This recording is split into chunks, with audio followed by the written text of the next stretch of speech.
ఇక డీటెయిల్స్ చూస్తే విజయవాడ నగరంలో సార్వత్రిక ఎన్నికల పోలింగ్ ప్రారంభమైంది. ఉదయం 7 గంటలకు పోలింగ్ ప్రక్రియ ప్రారంభమైంది.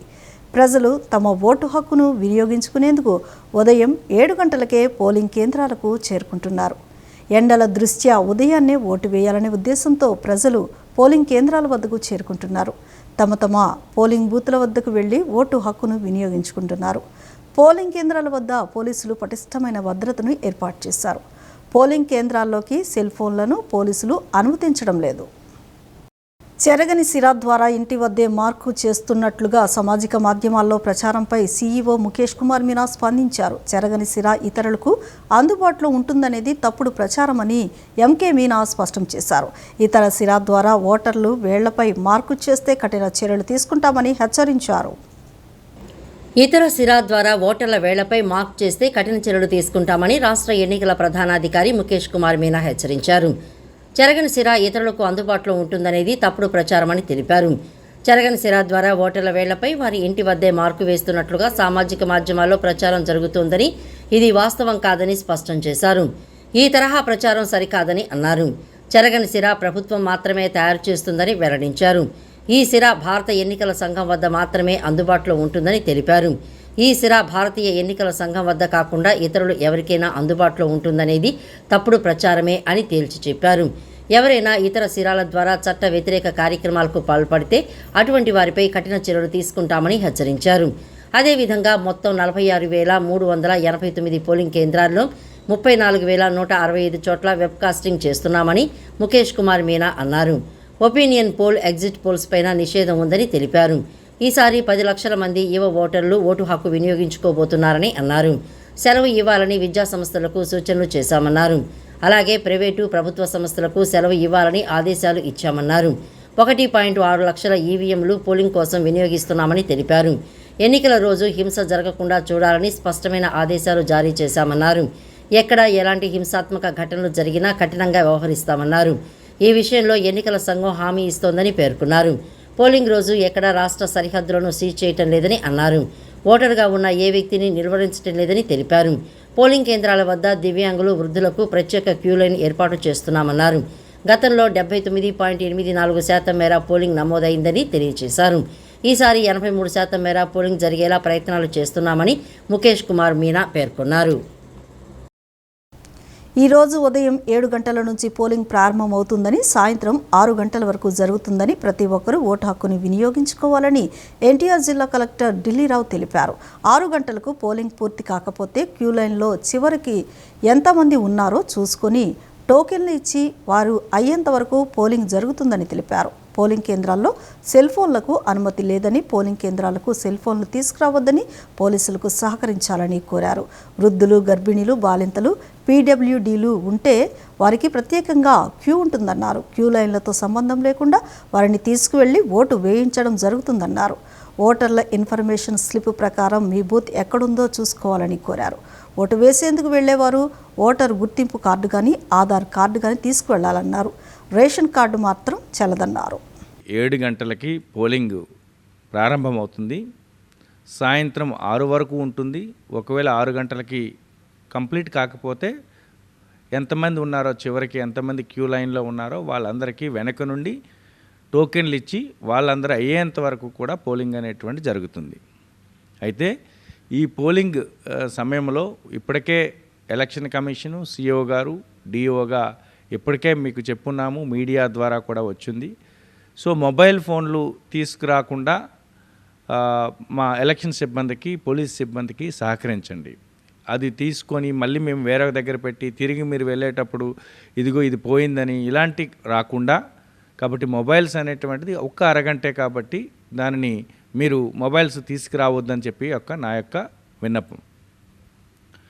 వచ్చిన ఎవరైనా ఒకవేళ ఏజ్డ్ పర్సన్స్ ఉన్నా, ఒకవేళ ప్రెగ్నెంట్ అంటే ఉన్నటువంటి వాళ్ళు కానీ, లాక్టేటింగ్ బాలింతలు ఉన్నప్పటికీ, పీడబ్ల్యూడీస్ ఉన్నప్పటికీ వారికంటూ సపరేట్గా క్యూ ఉంటుంది.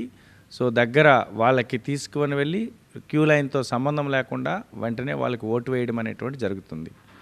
మహిళలందరికీ కూడా మేల్ ఒక మెంబర్ వెళ్తే ఫిమేల్ అనేటువంటి దానికి 2 వెళ్ళేటట్టుగా ఆ విధంగా ఇన్స్ట్రక్షన్స్ అనేటువంటి ఇచ్చున్నాము. కాబట్టి మీకు వాటర్ ఇన్ఫర్మేషన్ స్లిప్ ఇప్పటికే ఇచ్చున్నాము. ఆ వాటర్ ఇన్ఫర్మేషన్ స్లిప్ని ఈరోజు ఒకసారి తీసుకొని చూడండి. మీ యొక్క పోలింగ్ స్టేషన్ ఏమిటి, ఎక్కడ ఉంది, మీ యొక్క సీరియల్ నెంబర్ ఏమిటి, ఆ సీరియల్ నెంబర్ డీటెయిల్స్ కూడా పూర్తిగా తెలుసుకోండి. కాబట్టి అక్కడికి వెళ్ళి లైన్లో నిల్చొని ఒకవేళ 4-5 పోలింగ్ స్టేషన్స్ ఒకవేళ ఉన్నప్పుడు ఒక లైన్లో నిల్చొని చివరికి ఇది కాదు మీ పక్క పోలింగ్ స్టేషన్ అనే పరిస్థితులు అనేటువంటి తెచ్చుకోకుండా ముందు మీ వాటర్ ఇన్ఫర్మేషన్ స్లిప్ తీసుకువెళ్ళండి, చూసుకోండి. తర్వాత వాటర్ ఇన్ఫర్మేషన్ స్లిప్ అనేటువంటిది అక్కడ అది ఒక ఐడెంటిఫికేషన్ డాక్యుమెంట్ అయితే కాదు. చాలామంది ఏమనుకుంటారంటే వాటర్ ఇన్ఫర్మేషన్ స్లిప్ ఇచ్చాం కదా, ఇదే మా ఐడెంటిఫికేషన్ డాక్యుమెంట్ అని చెప్పేసి మీకు ఉన్నటువంటి ఎపిక్ కార్డు, వాటర్ కార్డు కానీ లేకపోతే ఆధార్ కార్డు కానీ ఇతర కార్డ్స్ ఏమి తీసుకెళ్ళిపోకుండా దాన్ని విఏఎస్ ఇచ్చారు, ఇది ఎలక్షన్ కమిషన్ ఇచ్చింది కాబట్టి ఇది సరిపోతుందని చెప్పేసి వెళ్ళి మళ్ళీ తిరిగి అంత లైన్లో నిల్చొని మళ్ళీ ఇంకో డాక్యుమెంట్ తీసుకోవడానికి వెళ్తారు. అలాంటి పరిస్థితులు తెచ్చుకో. ఓటు హక్కు ఉన్న ప్రతి ఒక్కరూ పోలింగ్ కేంద్రాలకు వెళ్లి తమ అమూల్యమైన ఓటు హక్కును వినియోగించుకోవాలని జిల్లా కలెక్టర్ ఎస్ ఢిల్లీరావు పిలుపునిచ్చారు. పోలింగ్ శాతాన్ని పెంచేందుకు చేపట్టిన వినూత్న కార్యక్రమాల్లో భాగంగా ప్రతి నియోజకవర్గంలో ఒక హరిత, యువ, పింక్ విభిన్న ప్రతిభావంతుల పోలింగ్ కేంద్రాలు ఏర్పాటు చేసినట్లు వివరించారు. విజయవాడ మధ్య నియోజకవర్గంలోని రైల్వే ఫంక్షన్ హాల్ హరిత పోలింగ్ కేంద్రాన్ని కలెక్టర్ ఢిల్లీరావు నిన్న రాత్రి సందర్శించారు. పచ్చదనంతో నిండిన హరిత శోభతో కలకల్లాడుతున్న ఈ పోలింగ్ స్టేషన్ ఓటర్లకు సరికొత్త అనుభవాన్ని అందించనుంది. ప్రతి ఒక్కరూ ఓటు హక్కు వినియోగించుకునేలా ఓటర్లను ప్రోత్సహించే లక్ష్యంతో 7 నియోజకవర్గాల పరిధిలోనూ ప్రత్యేక పోలింగ్ కేంద్రాలను ఏర్పాటు చేశారు. ఈ సందర్భంగా కలెక్టర్ ఢిల్లీరావు మాట్లాడుతూ ప్రజాస్వామ్య పండుగ రోజైన ఈ నెల 13వ తేదీన సోమవారం ఓటు హక్కు వినియోగించుకునేందుకు పోలింగ్ కేంద్రాల వైపు అడుగులు వేయాలని, పోలింగ్ శాతాన్ని పెంచేందుకు చేపట్టిన వినూత్న కార్యక్రమాల్లో భాగంగా ప్రతి నియోజకవర్గంలో ఒక హరిత, యువ, పింక్ విభిన్న ప్రతిభావంతుల పోలింగ్ కేంద్రాలు ఏర్పాటు చేసినట్లు వివరించారు. మిగిలిన పోలింగ్ స్టేషన్లతో పోల్చితే ఈ పోలింగ్ కేంద్రాలు వివిధ రకాల సౌకర్యాలతో ప్రత్యేకతను చాటుతాయని కలెక్టర్ తెలియజేశారు. ఓటు ఉన్న చాలామంది ఆసక్తి చూపించకుండా ఇంటికే పరిమితం అవుతుంటారు. కొందరైతే వరుస సెలవులు రావడంతో కుటుంబ సభ్యులతో కలిసి విహార యాత్రలకు వెళ్తుంటారు. ఓటు హక్కును వినియోగించుకోవడంలో అశ్రద్ధ చూపిస్తుంటారు.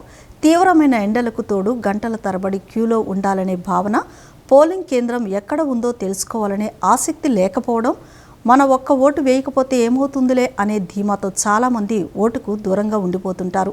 అయితే ఇదంతా అపోహ మాత్రమేనని, ఓటు అనేది ఒక బాధ్యతగా భావించాలని నిపుణులు సూచిస్తున్నారు. రాజ్యాంగం కల్పించిన ఓటు హక్కును ప్రతి ఒక్కరూ బాధ్యతగా వినియోగించుకోవాలని నిపుణులు సూచిస్తున్నారు. అందుకని ప్రతి ఒక్కరూ నిర్లక్ష్యం చేయకుండా కొంత సమయాన్ని కేటాయించి ఓటు వేయాలని కోరుతున్నారు. ఉదయం 7 గంటలకే పోలింగ్ ప్రారంభమై సాయంత్రం 6 గంటల వరకు కొనసాగుతుంది. ఉదయం 7 గంటలు 9 గంటల మధ్య పెద్దగా క్యూ లైన్లు ఉండవు.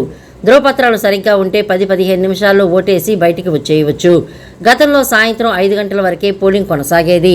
ఎండల దృష్ట్యా ఎన్నికల కమిషన్ దాన్ని సాయంత్రం 6 గంటల వరకు పెంచింది. సాయంత్రం 6 గంటలలోపు లైన్లో ఉంటే అందరూ ఓటేసే వరకు అవకాశం ఇస్తారు. పోలింగ్ కేంద్రంలోకి సెల్ ఫోన్లు అనుమతించరు. సిబ్బంది కళ్ళు కప్పి తీసుకువెళ్లి అక్కడ సెల్ఫీలు దిగడం నేరం. కనిపెడతారు. ఓటు వేసేటప్పుడు స్లిప్ కనిపించే వరకు బటన్ను నొక్కి ఉంచండి. ఒక బీప్ సౌండ్ వస్తుంది. వీవీప్యాట్ స్లిప్తో మీ ఓటును ఎవరికి వేశారో నిర్ధారించుకోండి. ఏదైనా పనిలో పడితే ఓటేయడం మర్చిపోయే ప్రమాదం ఉంది. కాబట్టి ముందు ఓటేశాకనే మిగతా పనులు పెట్టుకోవాలి. కుటుంబ సభ్యులంతా ఒకేసారి వెళ్తే అందరూ ఒకేసారి ఓటేసి రావచ్చు. సెల్ ఫోన్ లోపలికి అనుమతించరు. కాబట్టి మీ వారికి దాన్ని ఇచ్చి పోలింగ్ బూత్లోకి వెళ్ళవచ్చు.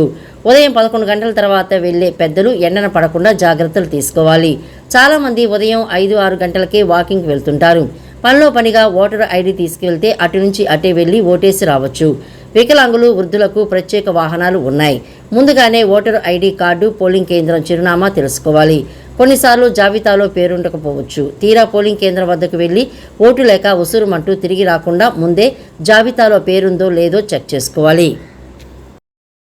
ముఖ్యమంత్రి జగన్ సభలకు ఆగమేఘాలపై బస్సులు సమకూర్చే ఆర్టీసీ అధికారులు సాధారణ ప్రయాణికుల సమస్యలను పట్టించుకోవడం లేదని జనసేన పీఎస్సీ చైర్మన్ నాదెండ్ల మనోహర్ విమర్శించారు. ఓటు వేసేందుకు స్వస్థలాలకు వస్తున్న ఏపీ వాసుల కోసం అవసరమైన బస్సులు ఏర్పాటు చేయాలని కోరారు. రాయలసీమ జిల్లాలోని సమస్యాత్మక పోలింగ్ కేంద్రాల్లో సాయుధ బలగాలను పెంచాలని ఎన్డీఏ కూటమి నేతలు సీఈఓ ముఖేష్ కుమార్ మీనాను కోరారు. ధర్మవరం, జమ్మలమడుగు, బద్వేల్ నియోజకవర్గాలు సమస్యాత్మకంగా ఉన్నాయన్నారు.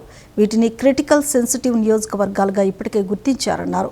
కేంద్ర బలగాలను మోహరించాలని ధర్మవరం కూటమి అభ్యర్థి సత్యకుమార్ హైకోర్టులో కేసు వేశారని భాజపా నేతలు యామిని శర్మ తెలిపారు.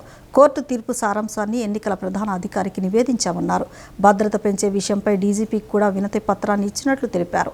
రాయలసీమలో ఎన్నికలను ప్రభావితం చేయడానికి అధికార పార్టీ నేతలు ప్రలోభాలకు దిగుతున్నారని ఆరోపించారు. ఎన్నికల నేపథ్యంలో ఎన్టీఆర్ జిల్లాలో 319 సమస్యాత్మక ప్రాంతాలను గుర్తించినట్లు ఎన్టీఆర్ జిల్లా కలెక్టర్ ఢిల్లీరావు తెలిపారు. 267 లా అండ్ ఆర్డర్ సమస్యలు ఉన్నాయని తెలిపారు. మొత్తం 1267 వెబ్ కాస్టింగ్ చేస్తున్నాము. అందులో విజయవాడ సెంట్రల్ నియోజకవర్గంలో 100% వెబ్ కాస్టింగ్ సిద్ధం చేసినట్లు కలెక్టర్ చెప్పారు. 555 మైక్రో అబ్జర్వర్లతో కేంద్ర బలగాలతో గట్టి బందోబస్తు ఏర్పాటు చేసినట్లు ఎన్టీఆర్ జిల్లా కలెక్టర్ ఢిల్లీరావు చెప్పారు. క్రిటికల్. సో 2019లో రీపోల్కి సంబంధించినవి మన జిల్లాలో లేదు కాబట్టి అది నిల్. 2019 నుండి మధ్యలో జరిగిన ఎలక్షన్స్లో ఎలక్షన్ వైలెన్సెస్ జరిగినటువంటివి, చిన్న చిన్న గొడవలు అయినటువంటివి అలాంటివి కొన్ని ఉన్నాయి. మాకు అబ్నార్మల్ లా అండ్ ఆర్డర్, ఒక గ్రామంలో ఇద్దరు పోటీగా ఉన్నారు అనుకోనంటే అలాంటి వాటిని క్రిటికల్గా మేము పెట్టుకున్నాం. సో కొన్ని దగ్గరలో 1200 కన్నా ఎక్కువ ఉన్నారు, అది కూడా ఒకటి పెట్టుకున్నాం. ఒకే లొకేషన్లో 4 కన్నా ఎక్కువ ఉండి ఎక్కువ మంది గుమిగూడడానికి అవకాశం ఉంటుంది, అది కూడా పెట్టుకున్నాం. ఈ విధంగా తయారు చేస్తే మాకు 319 పోలింగ్ స్టేషన్స్ ఏవైతే ఉన్నాయో లొకేషన్స్, 319 లొకేషన్స్ మాకు సెన్సిటివ్గా అన్నట్టుగా మాకు వచ్చింది. మాకు ఒక 900+ అనేటువంటి వచ్చాయి. ఈ 319లో law and order related problems వచ్చినవి 267. ఆ 267 కూడా అన్ని జాగ్రత్తలు తీసుకుంటున్నాం. మేము 1267 వెబ్ కాస్టింగ్ చేస్తున్నాం. సెంట్రల్ నియోజకవర్గంలో 100కు 100% వెబ్ కాస్టింగ్ అనేటువంటి చేస్తున్నాం. మొత్తం ఒక 347 అనేటువంటి వీడియోగ్రాఫర్స్ లొకేషన్స్ పంపిస్తున్నాం. సుమారు ఒక 550 దగ్గరలో అనేటువంటిది మాకు మైక్రో అబ్జర్వర్స్కి కూడా పంపిస్తున్నాం.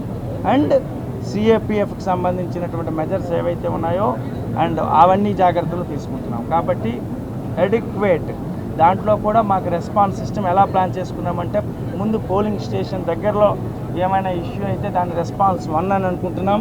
దాన్ని ఇమ్మీడియట్గా సుమారుగా ఒక 250 వరకు నెక్స్ట్ మొబైల్స్ అని చెప్పేసి పోలీస్ ఉంటుంది, అది రెస్పాన్స్ 2 అని ఉంటుంది. ఆ రూట్ మొబైల్స్ పైన అనేటువంటిది నెక్స్ట్ అనేటువంటిది మాకు ఉండేటువంటిది క్విక్ రెస్పాన్స్ టీమ్స్ అని చెప్పి ఒక 77 వరకు రెడీ చేసుకున్నాం. ఆ 77 పైన నెక్స్ట్ రెస్పాన్స్ 4లోకి వచ్చేసరికి ఒక ఏసీపీ లెవెల్లో ఉండేటువంటి ఫోర్స్, దాన్ని రెస్పాన్స్ 4గా రెడీ చేసుకున్నాం. అబౌవ్ ద ఏసీపీ డీసీపీ 3 ఉన్నారు. ఆ 3 డీసీపీస్కి సంబంధించినటువంటిది రెస్పాన్స్ 5గా పెట్టుకున్నాం. అండ్ ఫైనల్గా రెస్పాన్స్ 6 ఈజ్ సిపి రిజర్వ్. కాబట్టి మాకు R6, R5, R4, R3 రాకూడదనుకుని entire R1 and R2 దాంట్లోనే దాని తగ్గట్టుగానే ఓటు హక్కును ప్రతి ఒక్కరూ సద్వినియోగం చేసుకోవాలని అండర్-12 క్రికెటర్ నాహిద్ చౌదరి పిలుపునిచ్చారు. స్థానిక సిద్ధార్థ పబ్లిక్ స్కూల్లో 6వ తరగతి చదువుతున్న నాహిద్ చౌదరి వినూత్న రీతిలో ఓటర్లకు అవగాహన కలుగజేస్తూ బెంజ్ సర్కిల్ వద్ద ప్లకార్డులను ప్రదర్శించారు. ఈ సందర్భంగా ఆయన మాట్లాడుతూ ఓటర్లు డబ్బు, మద్యం వంటి ప్రలోభాలకు లొంగకుండా స్వేచ్ఛగా, నిర్భయంగా తమ ఓటు హక్కును వినియోగించుకోవాలని, ప్రజాస్వామ్యాన్ని కాపాడాలని పిలుపునిచ్చారు. ఈ అవగాహన కార్యక్రమానికి ప్రజల నుంచి స్పందన లభించింది. నాహిద్ చౌదరి అనే నేను భారతదేశ పౌరుడిగా భావితరాల భవిష్యత్తు కోసం ఎలక్షన్ కమిషనర్ సార్కి నేను 2 మెసేజ్లు ఇస్తాను, వినండి. ఎలక్షన్లో పోటీ చేసే ఎమ్మెల్యేలు మరియు ఎంపీలు వీళ్ళు నామినేషన్ వేసేటప్పుడు మరియు గెలిచిన తర్వాత ర్యాలీలను తీస్తున్నారు. దీనివల్ల ట్రాఫిక్ ఆగిపోతుంది. ఆ ట్రాఫిక్లో ప్రెగ్నెన్సీతో ఉన్న ఆడవాళ్ళు మరియు హార్ట్ స్ట్రోక్తో బాధపడే పేషెంట్లు ఆ ట్రాఫిక్లో ఉండిపోయి చాలా ఇబ్బందులు పడుతున్నారు. కాబట్టి ఇలాంటి ర్యాలీలను నిషేధించండి సార్. రెండో మెసేజ్ ఏంటంటే, ఎలక్షన్లో పోటీ చేసే క్యాండిడేట్లను ప్రచారం కోసం ఓన్లీ 3 రోజుల నుంచి 4 రోజులు మాత్రమే సమయాన్ని ఇవ్వండి. ఎందుకంటే ఎక్కువ సమయం ఇవ్వడం వల్ల వీళ్ళు విచ్చలివిడిగా మద్యం మరియు డబ్బులను ఖర్చు చేస్తున్నారు. దీనివల్ల దేశ సంపద భంగపడటమే కాదు, భావితరాల భవిష్యత్తు కూడా భంగపడే ప్రమాదం ఉంది. కాబట్టి దీనిపైన కూడా దృష్టి పెట్టండి సార్. ఇకపోతే ప్రపంచంలో ఓటు హక్కు వినియోగించుకునే ప్రతి పౌరుడికి నేను ఒక మెసేజ్ ఇస్తాను. ఓటు వేయడం కోసం క్యూలో నిలబడడం అంటే కరెన్సీ నోటు కోసం కాదు, కులం కోసం కాదు, మతం కోసం అంతకన్నా కాదు. కాబట్టి ఆలోచించి ఓటేయండి. బానిస బ్రతుకు కోసం ఓటేద్దామా, భావితరాల భవిష్యత్తు కోసం ఓటేద్దామా? నిర్ణయం మీ చేతుల్లోనే ఉంది.